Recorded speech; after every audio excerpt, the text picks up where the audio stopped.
নমস্কার বন্ধুরা, দীপার রান্নাঘরে তোমাদের সকলকে জানাই স্বাগত।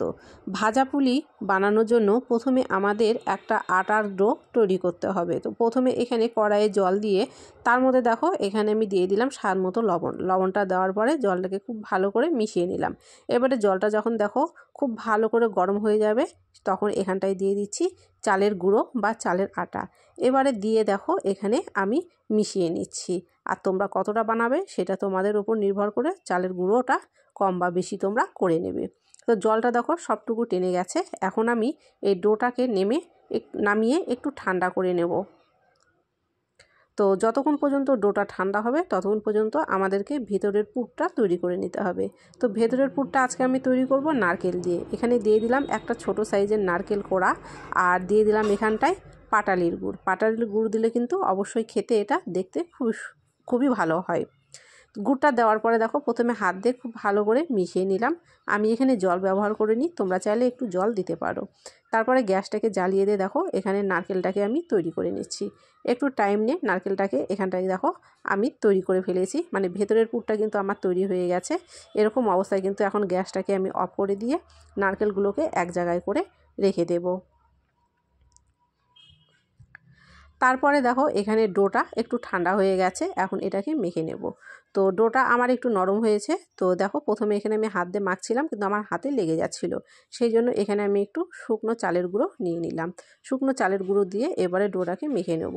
তোমাদের যদি ডোটা একদম ঠিকঠাক হয় তাহলে চালের গুঁড়ো দেওয়ার কোনো প্রয়োজন নেই। আর যদি তোমাদেরও ডোটা একটু নরম হয়ে যায় তাহলে একটুখানি শুকনো চালের গুঁড়ো দিয়ে এভাবে মেখে নিতে পারো। তো শুকনো চালের গুঁড়ো দিয়ে প্রথমে ডোটাকে আমি খুব ভালো করে দেখো এখানে মেখে নিলাম। ডোটা দেখো খুব ভালো করে মাখা হয়ে গেছে। আর পাশে দেখো যে নারকেলের পুরটা তৈরি করেছিলাম সেটা নিয়ে নিলাম। এবারে আমাদেরকে পুলিগুলো তৈরি করতে হবে, আর হাতের মধ্যে যাতে পুলিগুলো লেগে না যায় সেই জন্য কিন্তু আমি এখানে শুকনো চালের গুঁড়ো ব্যবহার করছি। দেখো হাতের আঙুলে হাতের তালুতে শুকনো চালের গুঁড়ো লাগিয়ে নিয়ে তারপর একটু করে ডোয়ের থেকে লেচি নিয়ে ঠিক যেভাবে আমরা পুলি তৈরি করি হাতের মধ্যে একটুখানি ডোম নিয়ে বাটির মতো করে নিতে হবে, মানে ভেতর দিকটা একটু গর্তর মতো করে এভাবে কিন্তু করে নিতে হবে। তারপরে ভেতরে দিয়ে দেবো পরিমাণ মতো পুরটা যতটুকু ধরবে ঠিক ততটুকু দেওয়ার চেষ্টা করবে, বেশি দিলে পারে কিন্তু সাইড দিয়ে বের হয়ে যেতে পারে। তো প্রথমে এখানে দেখো যতটুকু প্রয়োজন ততটুকু পুর দিয়ে এর মুখটাকে প্রথমে আমি খুব ভালো করে বন্ধ করে দিলাম। তারপরে দুই দিকে ঠাসা দিয়ে দিলাম। দুই দিকে ঠাসা দিয়ে দেখো এটাকে আমি একটু চ্যাপ্টা ধরনের করে নিলাম। তারপরে এবারে এর মুখের ডিজাইনটা করার জন্য প্রথমে মুখটাকে একটুখানি হাত দিয়ে কিন্তু দেখো ঠিকঠাক করে লাগিয়ে নিলাম। নেওয়ার পরে ঠিক এইভাবে কিন্তু ডিজাইনগুলো করে নিতে পারবে। আর এই ডিজাইনগুলো করা কিন্তু খুবই সহজ, যে কেউ করে নিতে পারবে। আর যদি হাতে লেগে যায় অবশ্যই এরকম করে একটু চালের গুঁড়ো আমার মতো করে নিয়ে আঙুলের মধ্যে লাগিয়ে নিয়ে কিন্তু ডিজাইনগুলো করতে পারো। আর এই ডিজাইনটা করা কিন্তু খুবই সহজ, যে কেউ খুব সহজেই করে নিতে পারবে। তো আমি তোমাদেরকে একই রকমভাবে আরও একটা কিন্তু দেখো করে দেখিয়ে দিচ্ছি।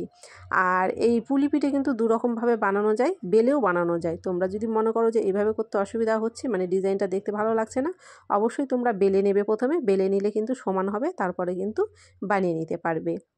তো এখানে দেখো সবগুলো পুলি পিঠে কিন্তু আমি তৈরি করে ফেলেছি। আর সবগুলো পুলি কিন্তু আজকে আমি একই রকম ডিজাইন করে করেছি। আর যাই হোক ডিজাইনগুলো দেখতে কিন্তু ভালো লাগছিলো। এবারে চলে এলাম ভাজতে। কড়াইতে আমি তেল দিয়ে দিলাম। এখানে আমি সাদা তেল ব্যবহার করছি, অবশ্যই সাদা তেলটাই ব্যবহার করতে হবে, কারণ সর্ষের তেল ব্যবহার করলে এটা কিন্তু খেতে এর স্বাদটা একদমই ভালো আসবে না। তারপরে তেলটাকে কিন্তু একদমই হালকা গরম করেছি। প্রথমবারেই কিন্তু তেলটাকে একদম বেশি গরম করে নেবে না, তাহলে কিন্তু পুলিগুলো ভাজার সময় একটু অসুবিধা হবে, মানে পুড়ে যেতে পারে। ওই জন্য গ্যাসটাকে প্রথমে লোতে রেখে তেলটাকে হালকা গরম করে নিয়ে অল্প অল্প করে পুলি দিয়ে এখানে ভেজে নিতে হবে। প্রথমবারে কিন্তু অল্প করে পুলি পিঠেগুলো দিয়ে ভেজে নেবে। তারপরে যখন কড়াইটা ভাজতে ভাজতে সেট হয়ে যাবে তখন কিন্তু তোমরা একটু বেশি করেও ভেজে নিতে পারো। আর অবশ্যই যদি তোমরা কোনো ছড়ানো জায়গায়, মানে কোনো প্যানের মধ্যে যদি ভাজতে পারো তেল দিয়ে, তাহলে একসঙ্গে অনেকগুলো পুলি পিঠে কিন্তু তোমরা ভেজে নিতে পারবে। তো আমি এখানে প্যানের মধ্যে ভাজছি না, কড়াইয়ের মধ্যে ভাজছি।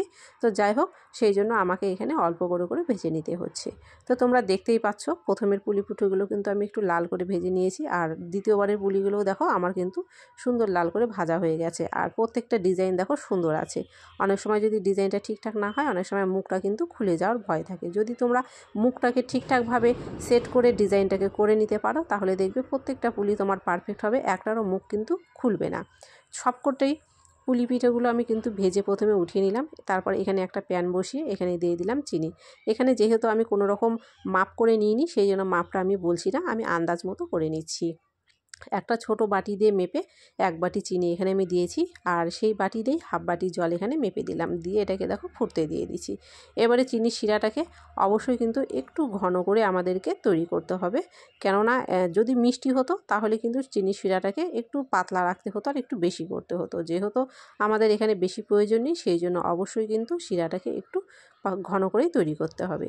তো দেখো শিরাটা কিন্তু কতটা ঘন হয়ে গেছে, তোমরা কিন্তু দেখে বুঝতেই পারছো। আমি চামচ দিয়েও তোমাদেরকে দেখিয়ে দিচ্ছি। দেখো শিরাটা কিন্তু অনেকটা ঘন হয়ে গেছে। এবারে কিন্তু এর মধ্যে যে পুলি পিঠেগুলো আগে থেকেই ভেজে রাখলাম সেগুলো এক এক করে দিয়ে দেবো। আর গ্যাসটা কিন্তু এরকম অবস্থায় আমি অনই রেখেছি, এখনও কিন্তু আমি অফ করিনি। প্রথমে পুলিগুলো দিয়ে তারপরে একটু নেড়েচেড়ে মিশিয়ে নিয়ে তারপরে কিন্তু গ্যাসটাকে অফ করে দেবো। তো যে কটা পুলি পিঠে আমার তৈরি হয়েছে সবগুলো পিঠে কিন্তু আমি এখানটায় দিয়ে দিচ্ছি। আর অবশ্যই চিনির শিরাটাকে যদি এরকম ঘন করে করো, অবশ্যই দেখবে তোমাদের পিঠেগুলো কিন্তু মুচমুচে থাকবে, আর এটা কিন্তু খেতেও বেশ ভালো হবে। মানে চিনিটা যখন শুকিয়ে যাবে তখন কিন্তু দেখবে শক্ত হয়ে হয়ে এর গায়ে, পিঠেগুলোর গায়ে সাদা হয়ে হয়ে চিনিগুলো লেগে যাচ্ছে, তখন দেখতেও ভালো লাগবে, খেতেও কিন্তু ভালো লাগবে। সেই জন্য কিন্তু চিনির শিরাটাকে অবশ্যই ঘন করে আর কম করে নিতে হবে।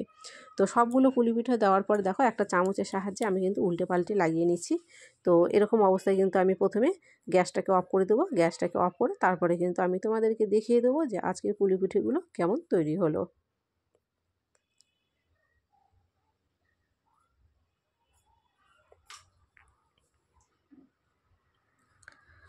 তো আমি কিন্তু এখন পুলি পিঠেগুলো তোমাদেরকে এখানে দেখিয়ে দিচ্ছি কেমন হয়েছে, অবশ্যই দেখো। আর দেখো এখানে যে আমি পুলিগুলো যখন উঠাচ্ছি তখন দেখো মিষ্টি শিরাটা পড়ছে, কতটা ঘন হয়েছে মিষ্টি শিরাটা তোমরা কিন্তু দেখে অবশ্যই বুঝতে পারছো।